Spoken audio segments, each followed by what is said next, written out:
Turn your living room into a joyful, hands-free playroom with CoComelon Sing and Play with JJ. Your child sings, moves, and learns right alongside JJ and friends, all on the big screen. It's designed thoughtfully to spark speech, rhythm, and coordination through songs and active play. Try an ad-free, safe, and interactive way to make screen time part of their learning and growth. Parents love how easy it is, voice-controlled and frustration-free. Kids love every moment of singing, laughing, and playing along. It's fun for them, and it's feel-good for you. Available now in the Volley app on your smart TV.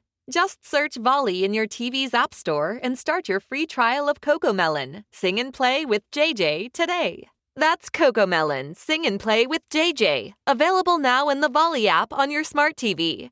Search Volley and start your free trial today. Volley. If you love chilling mysteries, unsolved cases, and a touch of mom-style humor, Moms and Mysteries is the podcast you've been searching for. Hey guys, I'm Mandy. And I'm Melissa. Join us every Tuesday for Moms and Mysteries, your gateway to gripping, well-researched true crime stories. Each week, we deep dive into a variety of mind-boggling cases as we shed light on everything from heists to whodunits. We're your go-to podcast for mysteries with a motherly touch. Subscribe now to Moms and Mysteries wherever you get your podcast. My daughter's name is Nora Ann. And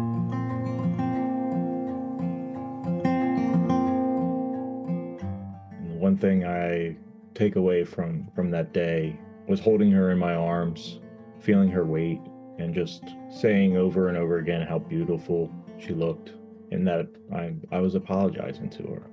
Welcome to Still a Part of Us, a place where moms and dads share the story of their child who was stillborn or who died in infancy. I'm Winter. And I'm Lee. We are grateful you joined us today. Please note that this is a story of loss and has triggers. Thanks to our lost parents who are willing to be vulnerable and share their children with us. If you're listening to this podcast, just know that on our YouTube channel there are pictures and videos that are related to the stories that are being shared. Subscribe and share it with a friend that might need it, and tell them to subscribe. Why? Because people need to know that even though our babies are no longer with us, they're still a part of us.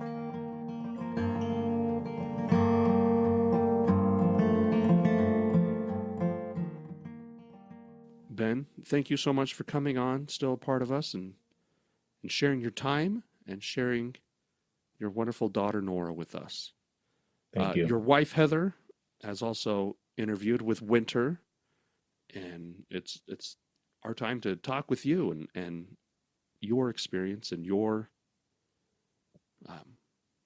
journey after the loss of your daughter Nora. So tell us a little bit about yourself, where you guys are located roughly, and the hobbies that you like to do, stuff that you like to do as a family. Tell us about yourself, Ben. Yeah, we live in Maryland. I think it's the best state, but some will contest that. And I've grown up here all my life. My wife has grown up here all our life, and it just worked out that we found our careers here, and we didn't want to go anywhere else. Though we do like to travel. Just waiting for we have a living child, and she's 3 years old now, and we're just waiting for her to get a little bit older and before we can start going to the long distance travel. So we're looking forward to that. But on a weekly thing, we love going out as a family. We have our routines. Our daughter loves gymnastics, so we have that to look forward to on Saturdays, and and of course we do like the shopping, so she always enjoys going that now. But we try to find things to do. We love, and this isn't just me, our whole family, we love going outdoors. Nice. During the summer, we're fortunate to have someone with a boat, so we go out on the bay, do a little bit of fishing, or just chilling out, having family time. Yeah, I mean, we have dogs. We have 2 dogs, so we love playing with them. They love outside as well. And nice. So, it's, we have a great life. I mean, yeah. Now, how did you meet your wife, Heather? You're only half of this family. How did you combine together? How did you meet her? Mutual friends. While I was up in college in Baltimore, I met this guy who was from down on the Eastern Shore, and he, I think it was the first or second summer, he's like, hey, like Ocean City hires people during the summer. They, for Yeah. because I'm in law enforcement, and so that was trying to get my feet wet a little bit into it. So applied for some jobs down there, and started working for their emergency services down there. And I will be honest, she wasn't their first choice of meeting up with me. It was the second choice, but not choice five, but second time, because through them, they have their friends, and maybe we'll get to know each other. But yeah, I met her once one summer, and briefly, and I just remember her kind of being the wild party one. Not a negative, not a bad party, but not the negative experience, but someone who would be fun or being around. She was brighten a up bubbly personality type. Exactly. And then so my last summer down there, we got together, like met up again, and just started texting each other, started talking finally, having conversations. And coincidence that she worked down the street from where I was staying, so on my days off I would go and visit her. She worked at a pizza spot, so it was my lunch every Wednesday. Even though you hated pizza, you had to go get it from her every day. Yeah. And it just, it blossomed like that, kind of what you expect from a movie of meeting strangers, and you just you work it up, you Nice. talk, okay, let's hang out. We hang out, and then I was going to move back to college. She transferred colleges. Oh, okay. Up in northern Pennsylvania, and that's a long distance. Yeah, about 5 hours. And I did that 5-hour drive most weekends. Oh, nice. Because I really enjoyed our time together, and I don't mind driving. I'm a person, I get it from my dad, honestly, that we can just sit in the car and just go. So a 5-hour drive was nothing to me. So we spent a lot of time most weekends hanging out, and Nice. And we graduated, and I got my job, and we moved in together, and it just continued from there. Nice. And so how long have you guys, the courtship, I guess, how long have you guys been It's not dating, but sort of are you guys partnered or married? We've been married now for 4 years. Nice. Yeah. Well, nice. And you have a daughter who's 3 currently. Yes. And marriage is the best thing to make a man grow and realize no matter what, life's good. So yeah, I definitely owe her a lot of helping me discover who I am. Oh, nice. And make me more into a better man. And I tell her often, I definitely owe her a lot. And she's definitely a patient woman. So I really appreciate that. Well, good. There's a quote that I heard: behind every good man, there's a better woman shaking her head. So, well, wonderful. Yeah. Well, thank you, Ben. Thanks for telling us a little bit about yourself and your family. And let's now start talking about your daughter, Nora. Yeah. Were you guys planning on having a second child? Were you guys actively trying, I guess? That's a nice PC way to say it. Were you guys doing it, or? Yeah, we were planning on having a family planning. Yeah, no, we definitely, even before we've had our living child, we wanted at least 2 kids. Okay. We saw ourselves with 2 kids. I have a brother. My wife has 2 siblings. So being a single sibling, we don't know anything about that. So we want to help help whoever comes out first, you Yeah. know, a little bit more, because it's nice to have a sibling, Mhm. because they're, you know, they say that they're the friend forever. Yeah, So the frenemy, right? The yeah. So yeah, we were planning. We waited a couple of years, and you know, wanted the age gap to kind of have some space, give us a Yeah. little bit of time to figure out things, and then Yeah.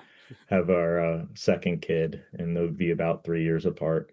So, you know, not a surprise, and we were definitely looking forward to it. Wonderful. Um, yeah. And you guys don't have any issues getting pregnant? It was not to say one and done, but Yeah, you guys didn't have infertility issues or we anything? we were fortunate. Yeah, Oh, we've been good. very fortunate. Good.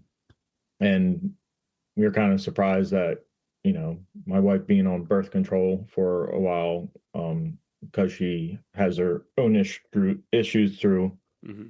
for that she's been on a while. She didn't think, because she, Yeah.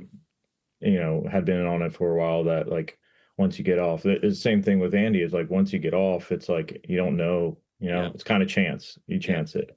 But yeah, I think, not to get into the details, but Yeah, it took please don't. about couple of months Oh, nice. after doing that. And yeah, so we were very fortunate that, you know, we had no issues. And I think the more issues came during the pregnancy, Yeah. just nothing too concerning, but my wife had gestational diabetes with Oh, okay. Andy. So yeah, Yeah. you know, the second pregnancy now is already A high higher risk, because risk. there Yeah. is History the of it. chances So, of it. yeah. Yes. So I guess let's talk about did you guys have when you found out that your wife Heather was pregnant, did you have a little celebration? This is your second child and it's sort of an old hat situation, you know, everything that's ever going to happen. So did you guys just like, oh, sweet, let's just continue on? Or Yeah, we definitely just continued on for a little bit. I think we started, because we had to move. Well, I can't remember if it was during the pregnancy or just before, when we were planning. We still had Andy in the smaller room, yeah. basically what was her, yeah, just a smaller room. And then we had a Hmm. bigger room that at the time was a guest bedroom and office. Yeah. And yeah, so that was a big move, because, you know, we're not going to put the baby in the biggest room, Yeah. and let Andy in there, because the girl's active and she likes her space. So that was a big part. We had to get a jump on that, Hmm. because that was something that we definitely didn't want to delay, because, you know, at some point it's all going to be me doing it. I'm not going to have a 6 to 9 month pregnant wife to Yeah. moving stuff. Yeah. You don't want that. So I think right away started planning all that, and getting Andy into her own room, and then changing up what was, you know, going to be Nora's room, picking out paints, and, you know, we already had a crib, which Yeah. is great. So a lot of the bigger stuff we didn't have to go get, so we can kind of relax a little bit more, and have some time to think of, you know, what do we want for Nora, Yeah. and to be unique too. So yeah, I don't, you know, we were happy. We're definitely Well, good. happy. Well, good. And what we did with Andy, we saved her gender all the way to the end. Oh, so it was a But big surprise. we chose to tell people this time that, you know, we were having another girl, Oh, good. and just so we could, you know, people don't go start buying all the new clothes and stuff. Like, don't worry, we have plenty We've of got clothes. everything. So, Yeah. But of course we saved the name.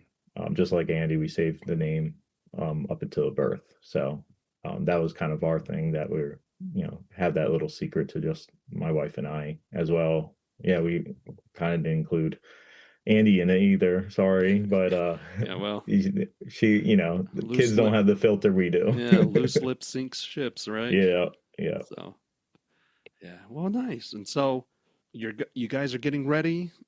You mentioned that everything was good until the pregnancy, and that you started finding stuff out. during the pregnancy? What was going on? Oh, nothing major. Nothing It was major. Oh, just okay. yeah. It was just because the history Mm-hmm. of Okay. of The you gestational know diabetes. yeah, and the possible hypertension. But so Heather had to just go to the doctors a little bit more, do a little bit more Okay. scans. But to be honest, it everything was going well, Everything was going well. smoothly. Yeah, And because we got the diabetes in control, okay. under control through diet, and yeah, it was Well, good. everything that was iffy the first time we were going to kind of correct and Hopefully hope, mitigated it and everything. yeah, Yeah. mitigate it. Yeah, Yeah. and it did. Honestly, it was a smooth pregnancy. Oh, good. Oh, good.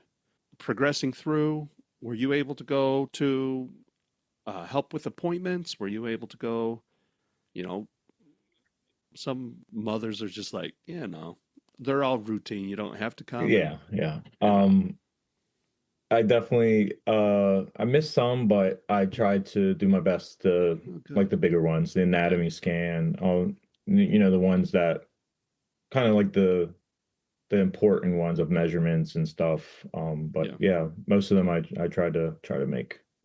nice. And the name that you chose for your daughter, Nora, did you guys know it from the beginning? Did you guys pick it? Like how did you guys and when did you guys come to that name? I'm not too sure when, but well, we've had an ongoing list, Yeah, and it started before Andy. Like that's it's fine. It's some people like want that unique name that yeah, is special to you. It just you got to find something. Everyone's different. You got to find yeah, something that's what you'd like that you can both agree on yeah, too. yeah. Oh yeah. Yeah, it was just it was on the list, and I think if I'm remembering correctly, my wife first mentioned it, and I think at the time I was like, maybe not. And then a couple months go down, down the line, and I'm like, hey, what about Nora? And she's like, Yeah, she gives yeah. you that look I like, gave you that one.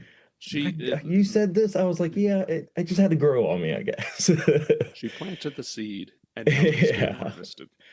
So, But yeah, honestly, it was just something that sounded nice and short and sweet, and is somewhat unique. yeah, At least for the two of us, we didn't really know anyone in our lives whose name was Nora. I will say that her middle name, we chose Anne, is actually my mom's middle name. oh, And so we want to at least, give a little bit of ode to our families. oh yeah. Andy, Andy's fortunate to have Sharon as her middle name, and that was my wife's Graham, who passed away way too early. Mm, And so that was our ode to her, and we just have a little bit of tradition yeah. carry on. Oh So yeah. we figured, and it just rolls off the tongue, Nora Ann. So it's Well, yeah, wonderful. that's yeah. The tying yourself to your ancestors is such a beautiful thing. Having that Mhm. little family thread that's weaved into your story, just a little extra special. So Yeah, nice. yeah. And so let's talk about. You said everything. You got you and your wife were able to go to some, not all the appointments, but you were able to go to some and see the progression of your daughter. Your wife Heather was able to get her gestational diabetes under control, Mhm. and the rest of the pregnancy was pretty good. Yeah. Nice. Yeah, I And mean, at the end, the only thing that was really bothering Heather was just pain of the growth. yep. Well, Her body was just feeling it, and yeah, it was a couple of weeks before delivering that she was like, I've had enough. Let's try to get her going and get her out of here, because it was just it was starting to become tough to move around and just a constant aching. Yeah. And so, yeah, I mean, everything was good. I've never been a woman in my life, and I've never I given know. birth, and I'm grateful. I'm grateful. Yeah, I recently started having a little bit of issues with my SI joint, and she's like, "Well, that's what I was going through. So now you have a little taste." I was like, "Yeah, it's not. It doesn't feel good." Yeah, I could see why. I could see why you Yeah, did. So, oh, and so let's talk about, everything's going well until it doesn't go well. Let's talk yeah, about what of happened. course. I know Heather probably talked about it, but briefly that for those 2 weeks up to it, she was kind of talking to her doctors to get induced. Hmm. And at the time, because everything was looking good, they were just like, well, there's kind of like no really medical reason Yeah. to do it right now. And she was doing that for at least the 2 weeks. And then that final that Wednesday, she went back for another appointment, and finally, I think it might have been a different doctor or someone, but they were like, let me look at your chart. And, because of the history of the hypertension, she's like, yeah, like we're at this point, we're at a good, it was 38 weeks. Okay. 38 She's weeks. like, hey, let's schedule this in induction. And so we knew that it was scheduled for that Friday, and we're just waiting for them to then give us a time, of Yeah. course, that day or whatever. But the following day from our appointment, Thursday, my wife's water broke around 4:30 in the morning. Oh. And this was our first experience with water breaking because Andy was induced at the hospital. So Okay. that was kind of planned out. Yeah. Yeah. We didn't know if it was going to be the same this time, and yeah, everything was happening naturally. She woke up and woke me up. She's like, I think my water broke. Yeah, and we're like, oh, okay. And she stood out of bed, and yeah, her water broke. Hmm. And so first we're like, okay, it's 4 in the morning. We have our oldest here, and we got to figure that out. So we kind of like took a breath. She got on the phone with the attending and just say like, hey, my first experience with water breaking, like, do I go now? Do I have time? Whatever. And they're like, like, get your stuff together, you can, get ready, and then, start making your way. Yeah. And we're about 40 minutes from the hospital that we wanted to use. That all, her doctors are through. Okay. And so we took that a little bit of time. We, got a shower, got clean clothes on, packed up. We already had some bags packed, so it Yeah. wasn't too much of, running around. Woke the kid up, had to get a little bag for her to get packed up, because we already had planned that, one of the relatives was going to come and pick her up, Yeah. depending on the time of day and what everyone else was doing. So, it probably, it took us probably another like 30 minutes after that. I think we left just before 5 o'clock Okay. to the So yeah. hospital. So Yeah. yeah. And so, we made our way up to the hospital. Our oldest is wide awake, thinking that she's gonna sleep in the car, but no. So Yeah. she's No. talking. My wife's fine. She's doing well. Not really having contractions, like at least for very strong ones. Yeah. Everything's good. Get to the hospital. My wife goes in, check in. I wait a couple. We called a couple of people. Hmm. Finally, we got an answer from my brother-in-law, which he's about 20 minutes from the hospital. Oh, okay. So we got in touch with him. He's like, yeah, I'll meet you there. So I waited in the car, and he was a couple minutes behind, and got our oldest switched out and into his truck, and then I went and parked and went in. And so I went up there. My wife's in triage already.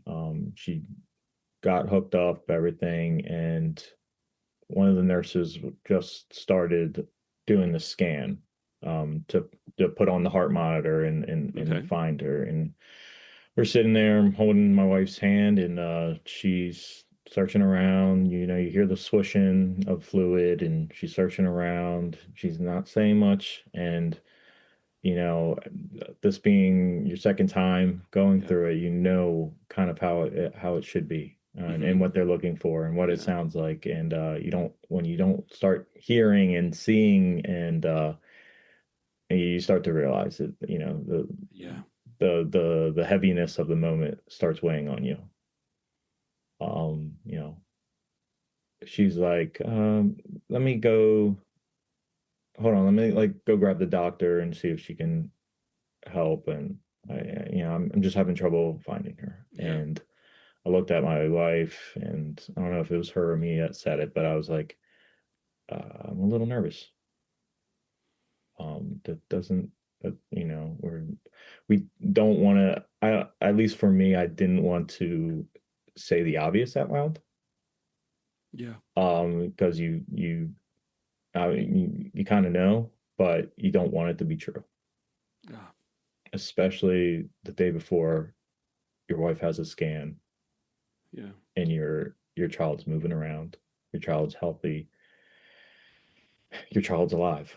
Yeah. And that it started settling, and of course the doctor comes in. She, you know, starts scanning around, and all she says is, you know, Heather, I'm so sorry.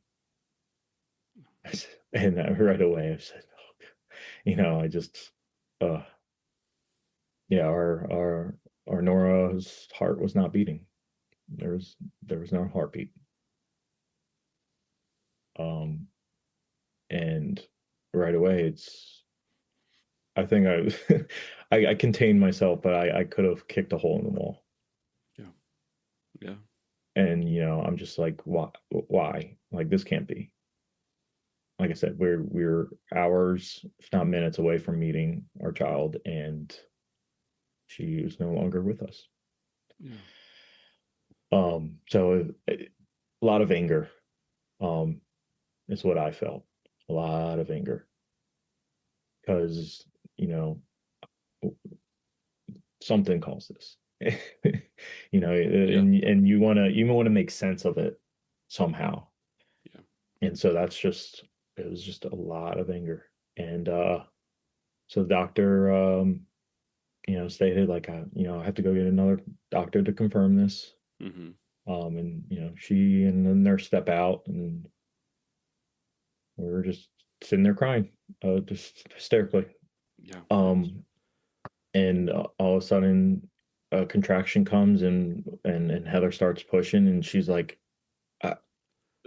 she's coming, like I'm pushing her out. And you know, this was literally like moments after they have 15 minutes out, 15 minutes of getting into triage. This is happening. And so I run out. I was like, hey, she's pushing her out. And like, so right away, she's not hooked up to an IV yet. And they start, and of course they still have to come in and confirm it. And so while they're rushing in to get her out of triage to go to a room, like the other doctor's coming in saying, oh yeah, like, yeah, she's dead. I'm like, awesome, dude, get out of here, please. We know. I know this is part of your job, but do that on the side. You don't have to tell us. We know. They're trying to, I mean, my wife's going through it. She's going through a natural unmedicated birth of our child. And they're trying to get an IV in her, at least. There wasn't time for medicine. Or, you know, painkillers. It's crazy how fast it happened. Like, oh yeah. Oh. It was under an hour of getting into the hospital and delivering. Oh man. And then she had to do that. I truly cannot imagine what she was going through. And that's one, you know, when you usually see this when, you know, a mother gives birth, and the father's there and the partner's there, and they're just like, I'm so proud of you. I'm like, And I felt that, of course. Oh You yeah. know, this is our second child, but this is a whole different Yeah. monster that Yeah. that she's going through. And I still, I am very, very proud of her. Yeah. Um, Isn't you it know, crazy how there can be such opposite feelings? Like here you are just grieving and you're so angry at not you're not angry at anybody, but at the situation, and hmm there's that anger and the visceral primal uh rage. But yeah, then there's also this love and this compassion and this uh you're proud of you're proud of your wife and the situation. And it's such an opposing oh yeah. It feelings. was a Yeah, dump, it a was. dump of Yeah. this emotion because yeah, it's you're doing your best to control Hmm. to you know not let it get out of hand of how you're Yep. like I said I could have kicked a hole in the wall, but no, I just kind of kicked their Yep. bag that was there, but yeah, it was that controlling like uh, it Yep. it was nothing that we've dealt with before. Like Yeah. obviously you've as humans we go through birth and death, like we will Yeah. we'll see it. Everybody's um born and everybody will die. So yeah and so you know what kind of emotions come from the the expected. yeah, So this unexpected feeling is just it's a whole different experience. yeah. So A she's pushing. Oh, very sorry. quick. I was going to say very quick labor. Like she's Yeah, like, I'm pushing and the baby's coming. Was it like yeah. one, two, three pushes or was she I laboring for think a little bit? no, I think it was about Oh three times of man. a good push, and Oh yeah, she came out. And some may see this as gruesome, but this is another part of it that has stuck with me. mm-hmm. That when Nora's head was crowning, I could see the umbilical cord. Oh And I saw the doctor kind of turn to the nurse and like kind of like motion to look at it yeah. to the nurse, and then then she obviously continued to pull Confirmation. her out. Yeah. And but I knew that what she saw right there, obviously I knew that it was wrong because I watched Andy be born. I know what that looks like. And so I'm like, what I'm seeing there, and then also seeing that what the doctor was Yeah. confirming to the nurse, I was like, that's probably she sees what happened. Yeah. Um, and what she and what she saw is she like the diagnosis of it was the funic presentation or a funic prolapse, cord prolapse. Okay. And that means that the cord was up above her head. Well, I guess down below her head. Yeah. She's facing down. Yeah. But it's her because of the weight of her head, it didn't go through the birthing canal. It just kind of blocked it, Yeah. and the weight of her. Oh, it just sort of Um, cinched pin, it. yep, it pinched it all the way across her forehead. Mm. And that's what her coming out, that it stayed there as she was coming out. So that's what I'm seeing. And um Mm. yeah, but that's what I saw. I can't after that I can't remember if I don't think I did cut the cord. I can't remember that. But the next thing I remember is them putting it on Heather, and just I can't I don't know what was going through her head, but I could just see that it was mixed things. Yeah. Because yeah, it's it's your child. That's what you do. You give it straight to the mother, and that's but kind of look on Heather's eyes. Obviously, she's in you know an insane amount of pain. Yeah.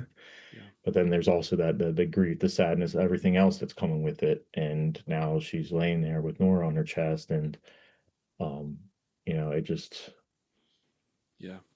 it's something. It just didn't feel right, I guess. It's sort of a I don't know. macabre feeling. Like Yeah.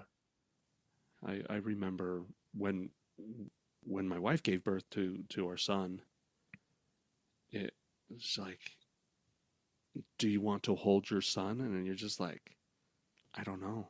I don't know. Like Mhm. he's dead. Do you I've never been prepped. Do I hold a dead child? And what do we do? And yeah, it's such a macabre situation. So Right. yeah. Right. And and then I think at some point she's like, can you please take her in the way? And like, they took her and did the regular baby stuff Yeah. that they do during the birth. Where some people are fortunate going through this, that but they did her, they stamped her feet. We Mm-hmm. have her footprint. Yeah. We know how much she weighed. It was 8 pounds 4 ounces. Oh, she's a She was a big, healthy girl. big little girl. And I think we got her length, and they cleaned her up, and got her swaddled, and put her hat on her, and then I can't remember. I guess they offered for me to hold her, and I just said yeah, in that moment. And I think definitely the biggest thing I take away from that day is feeling her in my arms. Yeah. Feeling that full 8 pounds, looking at it, this complete, beautiful baby girl. They just, Yeah. they look like they're sleeping. They look like they're just, and you're just waiting for them to cry, make a noise, move, something. And that's that point where I'm looking at her, and I remember just saying, I'm so sorry, baby girl. I'm so sorry. Um,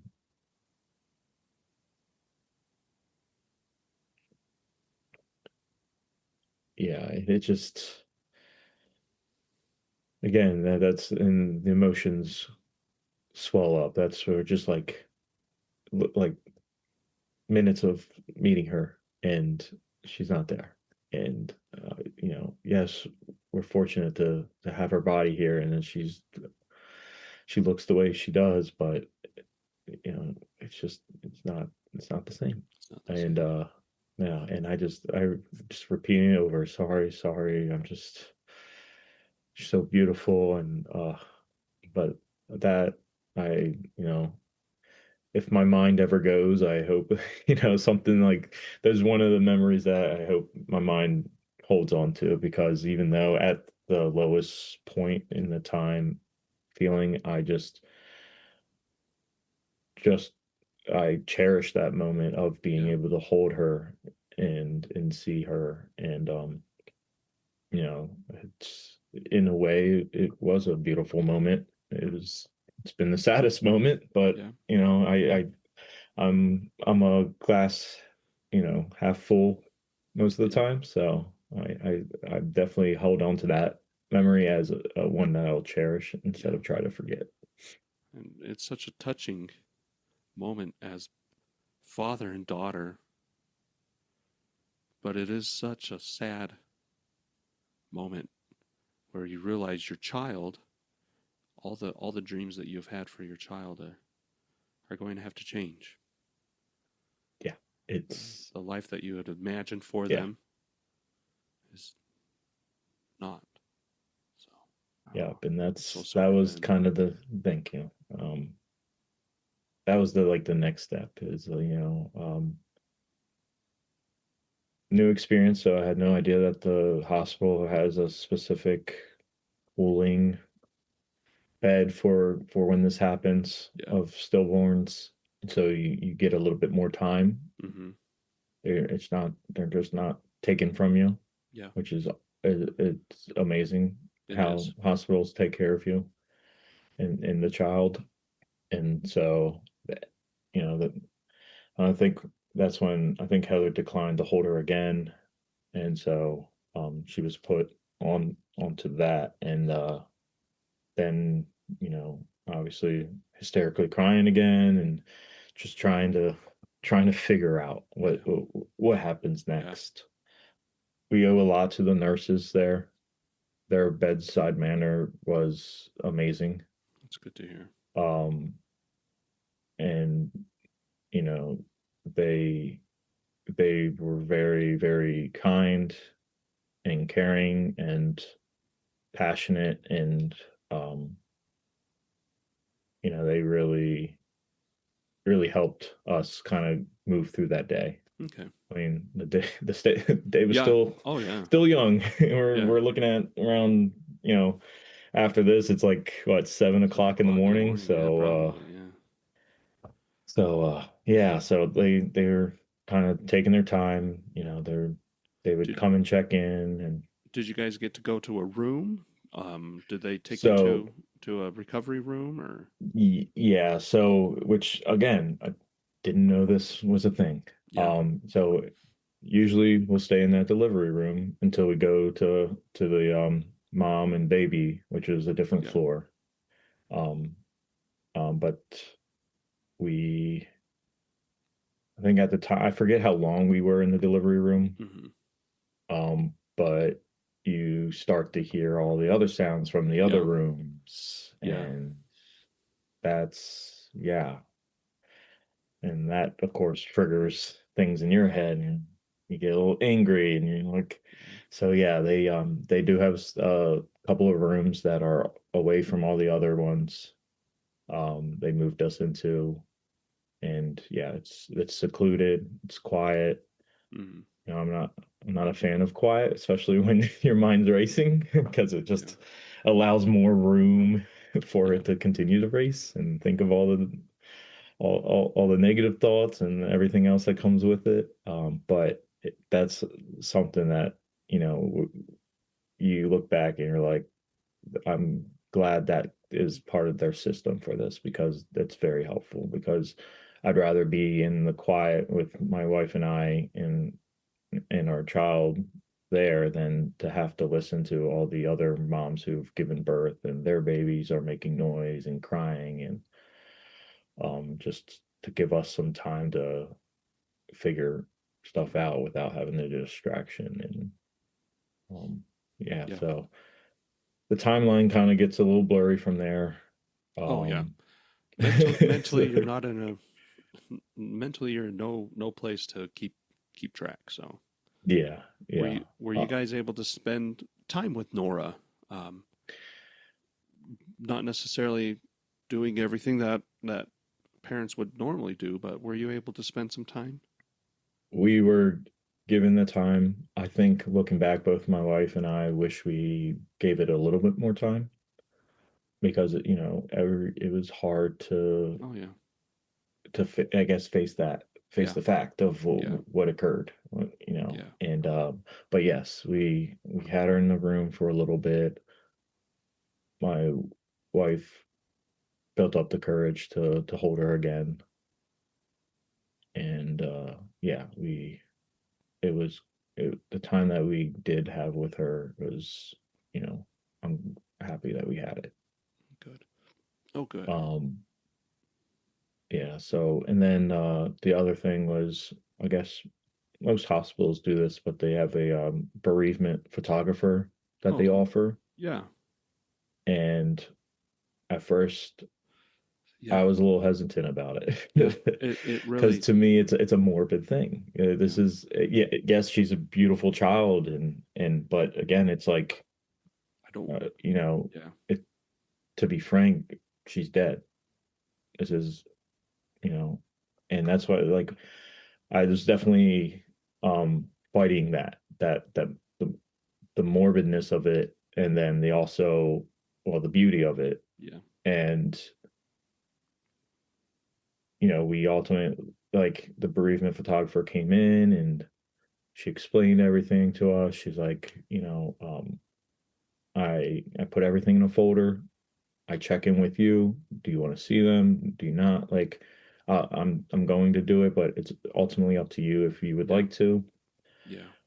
And we're like, it's better to do it than not to do it and then regret it. And so the photographer did that. She took the pictures. She came in again. She was like, she's such a beautiful girl. And we're like, yeah, that's the tough part, man. Like, but we're happy that we were able to do that because, especially me when I felt comfortable enough with it. I am so glad that we have her photos. Yeah. There's something specially comforting about, even though it dredges up all the emotions again, when I look back at my son's photos, it refreshes my love for him. Not that I ever lose my love for him, but it just refreshes. Yeah. And we're very happy for that. And I think the one pictures that we kind of, looking back, in hindsight, you wish you had pictures of you holding her. Yeah. And that's the one thing we didn't do, but that was your choice at the time. That's how you felt. You accept that and you tell yourself, well, and it that you were doing the best that you could at that moment. At the moment, that is what you needed. Yeah, because there's a lot of things that they throw at you where you have to make these decisions, and you're just like, things that you've never needed to think about before. And you're just like, all of a sudden. That or you don't expect to do it this early in your life, especially for a child. So yeah, I'm just so happy that we have our pictures and we made an effort to post it, have those pictures on our walls. We have a family photo album online for everyone else to see, and we put some, of course, we checked in with other people before we started showing because everyone's different. And once most people got comfortable, we're like, all right, we'll make sure to share with everyone. And I'm so glad that we at least have that, so I won't forget how beautiful she was, or she looked that day. And so with all the decisions, of course, you're looking at the funeral, you're looking at what would you like to do with her body, and those are questions that obviously you didn't expect when you got in there. You definitely didn't know the answer when you're sitting there.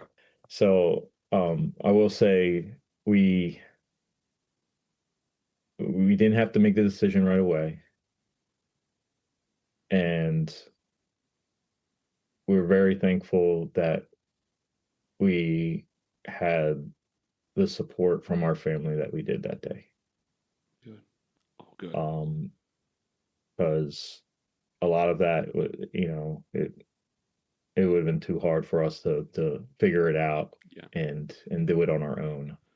And some people don't have a system like that, and they have to do this alone. And I've been harping on this now for the 9 months after, is within grief groups and just anyone who asks, like, how are you doing? What was it? What's helped? And I tell them it's a support system. It sucks if you have to do this alone. It does. And that's what helped us through it. So we chose to go. They gave us the option to stay through the night, but what were we going to do? Yeah. What we were here to do, didn't turn out how we wanted it to. And after it's all said and done, you're just sitting in a quiet room. Yeah.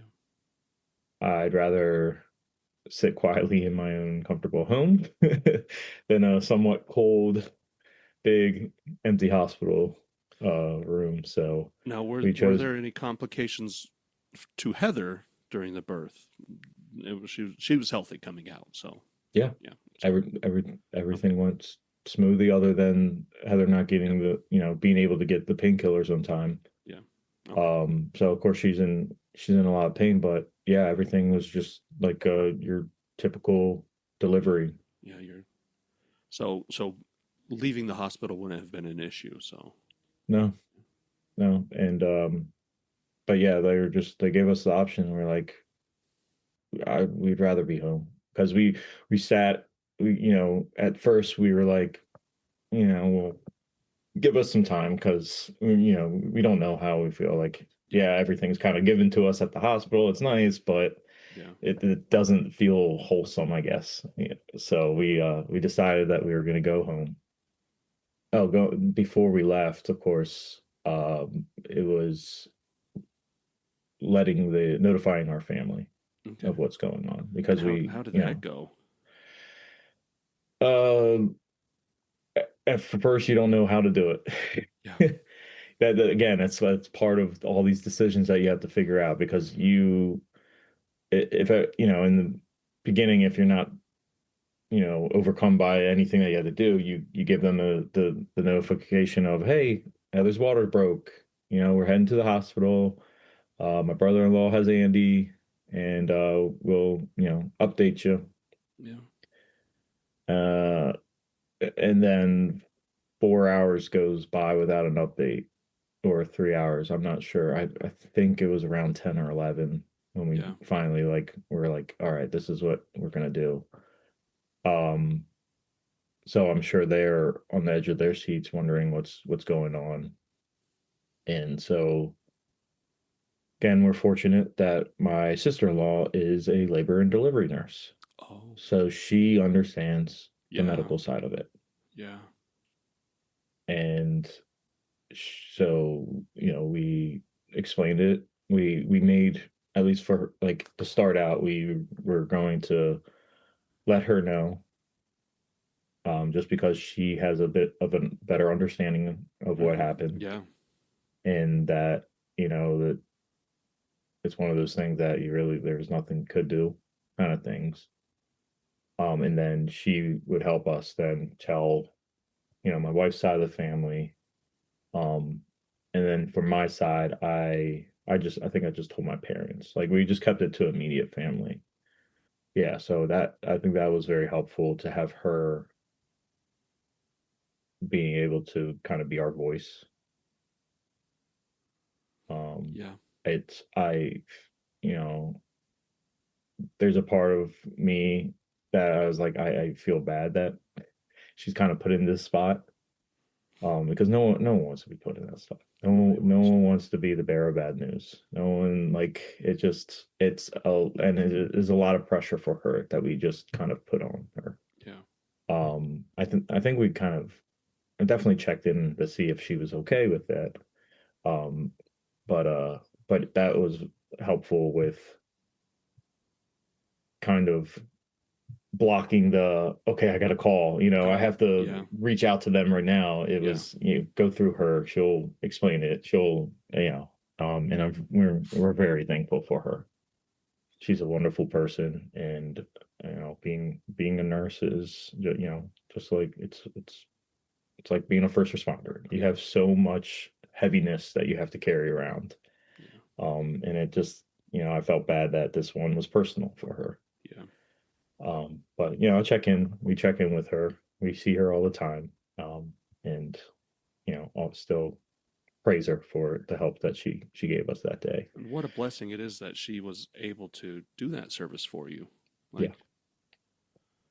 As you said, it's heavy and a toll for her, but it's something that I'm hoping she was good to do it for you. So Yeah. And yeah, so after that, then I think, because I was just talking to just my parents. I do have an older brother, but I don't think I immediately reached out to him about it. I think I told my parents and then had them reach out to him. But later on in the day, I took a phone call from my mom and explained it while we are still at the hospital, and she's like, you know, do you need us? Do you want us? Whatever. I was just like, yeah, come over. Come down to our house. They live about hour and 20, hour and a half, and I was just like, yeah, that'd be great if you can come down. Yeah. My brother-in-law, father-in-law, like everyone was going to come to our house that evening, to help out. So, we had that to go home to, which that could go one or two ways, Yeah. Yeah. We're not fully expecting it, but we knew that, this is our support system, and not think about it, but you kind of like fingers crossed the support system's gonna support you, and they did. We got home. It was sad, but it was nice to still have people that you love all together that are now, because another thing you some people might not think of or anything, but your family members lost their niece, their granddaughter. They lost someone close to them as well. Yeah. And so we're all grieving. Yeah. And so I think it was good that we could kind of get together right away and just sit there. And then, we had our sad moments, and then it was, hey, like, I believe it was my father-in-law. He's like, if my parents are okay and if we're okay, that he was going to help us handle, what we do with Nora's body, yes, the arrangement. Yeah. And he's a guy that has tough skin, even though he definitely he's soft on the inside, but he's like, I'll do that. Let me do that. And so they were helpful with kind of making these decisions, helping us through that. I think, my father-in-law and his wife stayed through that weekend too, because just make sure that we kind of get our feet back under us. Oh yeah. Because definitely I kind of stopped talking about her for a little bit, but we had Andy. And life with a like almost 3-year-old, it doesn't stop. It doesn't. No. And it's crazy how you sometimes just have to say, I have so much energy I have to dedicate to them. And if there's somebody else that could help supplement that, what else they need, it's good. So, yeah. Yeah. So, yeah, I mean, Andy still needed us there, take care of her. She's definitely, she can be an independent girl, but there's some stuff that she still needs a little bit of help with. So I will say, I know we talked about this earlier, but she's definitely however you want to say, is like the glue that holds you together, the anchor. We're fortunate to have something like that, because that is a huge help through this process, this grieving. Yeah. In a way, it's it sucks that life has to move on, but we found that it helped. It is helping us, and not move on from the memory of Nora, but we're surviving. Yeah. We're getting through it. We're processing it, and she might not know it, but Andy was a huge help for us. Some days were tough because she's curious. They're curious at that age, so they're going to ask you all the questions. So I think it was about the first month was, kind of us reliving that day, because we had to explain to her, what happened. And we chose to be as accurate to what happened. Mm-hmm. We found like my wife and I were talking about it in the hospital, and that's something that you have to kind of navigate through. It's like, how are we gonna how are we gonna tell a child about this horrifying event and explain it to them in a way they understand, but we're not trying to scare them or add fear to their life and anxiety, but we want to tell them the truth. We want to let them kind of work through it themselves. And so yeah, we were honest with her. We let her know that Nora was not able to come home with us because her heart had stopped. And everyone did their job. It was no one's fault. It was not mom's fault. It wasn't dad's fault. It wasn't doctors. This happens, and it happened to us. And so you can definitely tell that she was upset because she was looking forward to being a big sister. I mean, she still is, but of course it's a she's different looking time. forward. Yes, she's Time. and we were preparing her, got books. She was excited. I mean, she is just, but so that first month was definitely rough because it was a lot of the questioning. It was the, but you could have done this, you could have done that. Like she got really creative with what we could have done. And you're like, oh, that makes sense. Yeah. But yeah, so and I will say we were hesitant at first to try to get her into a play therapy because we just figured she might need a little bit of a different way to process this. Yeah. Because you could tell that she was going through something, the process. She, that she's sad, she's questioning. Now she's getting closer to the acceptance of it. But when she does remember it, does it negatively affect her?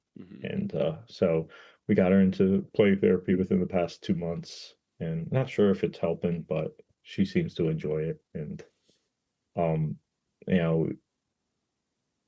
we've gotten to a point now today that we're looking forward to future pregnancies while still grieving Nora. So we are with all the stuff that we've gone through, we are in a good time. A better mindset. So yes. But yeah, Andy was definitely our anchor through that a lot. And another thing, because I just want to harp on a support system, was that both my wife and I we have personal therapists. We've had a couples therapist for past 2 years. And therapy is a good place, just like what we're doing here. We're talking to each other, and some things you might forget yesterday, but it brings up the next day. It's so worth it to have someone just to talk to, and someone different too. Like you can sit there and talk with your wife that also went through this experience, but through therapy now it's someone on the outside who kind of gets you but doesn't fully understand what's going on or what happened, and it gives you a chance to get all that stuff that's in your head out. And I like all these different parts: family, fortunate to have a living child, and someone, others to talk to. And it doesn't have to be therapy. It could have been, we also go to a grief group every month. But it's just this support system that we've already had established has helped us progress in our grieving a lot quicker than we thought we would. We're just like, I feel bad that I'm feeling this. Like, I feel positive about something. And you're like, no, like everyone grieves differently. Yeah. And it's so funny that sometimes Because I remember when we were in the hospital after the birth of our son, and I laughed. And I was with my siblings, and we made a joke, and I felt so guilty for laughing because I was like, here, my son just died. Why am I laughing? I should never feel happiness again in my life. And as you said, therapy is somebody that they're there to help you understand that Hmm. the death of my son is a part of my life. It's not the only factor of my life. Like, I carry my son with me every single day, every single moment of my life, but that's not the only thing that I am. He is Hmm. part of me. He is part of me, and it will always be part of me. Just Yep. as Nora is part of you, and it will always be part of you and your story and your life, and the experiences that you experience will be painted with the love you have for Nora, but she's not this crippling boulder that has crushed you, but this beautiful filter in life that will help you. Yep. So, yeah, it's crazy how, sometimes you're just like, how do I go through life after this? But you find a way, right? Yeah.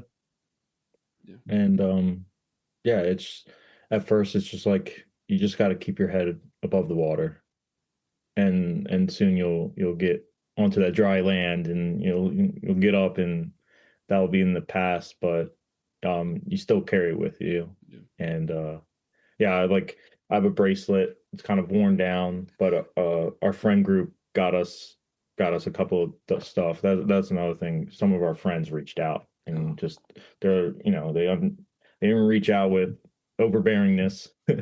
They reached out with love, and I, even though some of it's rubbed off, but it's my wife's, Andy's, and Nora's initials, and I just constantly wear that. It's, I'm always going to carry something that has her with it, and Yeah.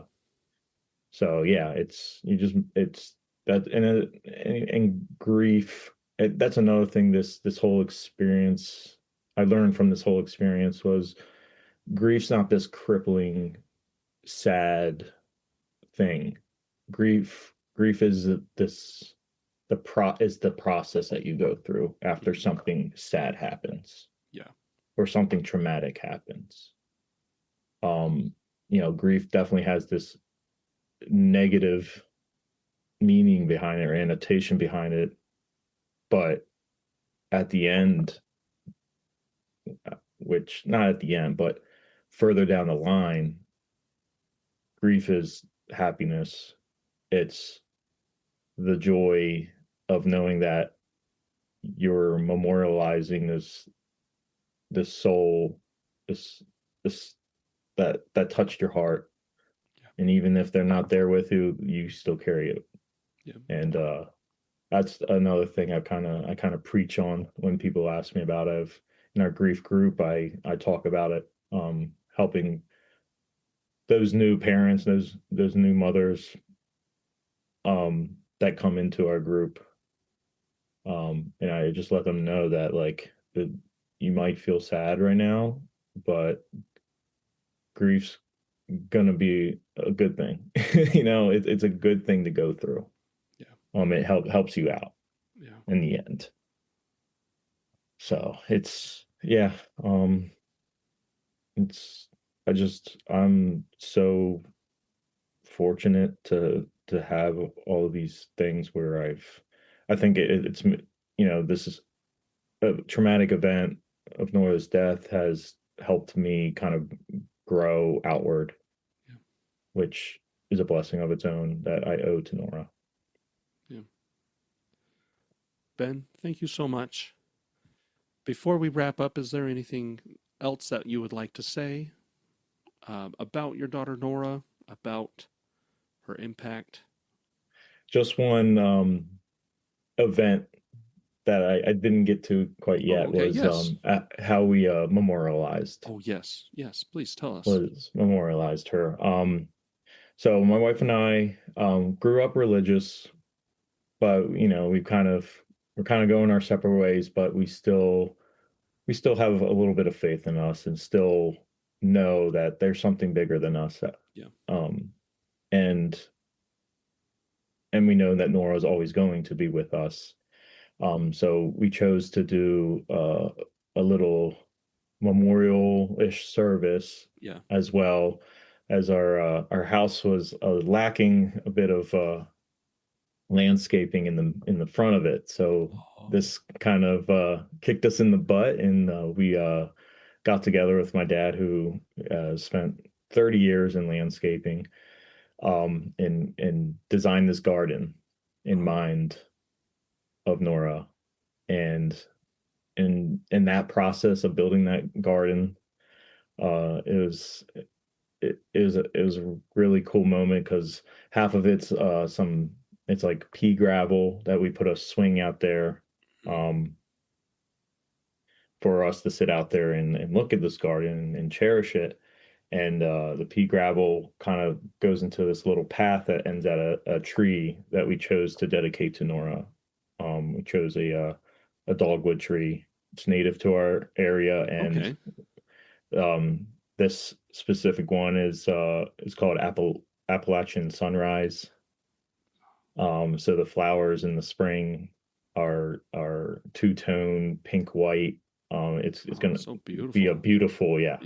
So and through that process of making that pea gravel, we actually it shaped itself into a dinosaur. And that moment in making that, I was just like, oh, it's a child's garden. Like, it should be kind of that whimsical, like, it's a dinosaur, It's not these straight edges and looks perfect. No, it's something that we just made up on our own, and that's how it turned out, and I love it. But yeah, we created this garden dedicated. We had this tree picked out, and then for the memorial service, in the morning, it was the immediate family, our siblings, our parents. We sat out there, and we each created something for Nora, whether it was and wanted to present it. Each person presented, either if it was a song, a prayer, just a little, essay, something, a poem, and something that this is how you want to show Nora your love and remember her by. So we had our moment out there. Each of us went around. It was awesome. It was just a nice feeling to be able to get that out. Andy, it was a couple of weeks before, but she wanted to either write a note or draw a picture. She's really big into drawing pictures and including Nora in these pictures. Okay. But she wanted to send the picture up to Nora, up above us. And so my wife got a eco-friendly balloon. You're not supposed to do this, but we made sure to at least do it the best way. Yeah. So we got an eco-friendly balloon. We got twine. So it's naturally made. Yeah. And we tied the picture onto it, and we sent it up, and that was Andy's way. It was just a beautiful, yes, it was such a beautiful moment. And again, it's like it, looking back, it wasn't sad. It might have been heavy, but it felt so good. Yeah. To be able to do that. For me, I struggle with vulnerability, and I opened myself up to this is what was, these are the thoughts in my head that I keep from everyone, but I'm gonna share it. And it was just a beautiful moment. And then after everyone went, we chose to wait to plant the tree. Mm-hmm. So we already had the hole dug. So each person got to do a shovel full of dirt. So we all had our hands involved with planting this tree.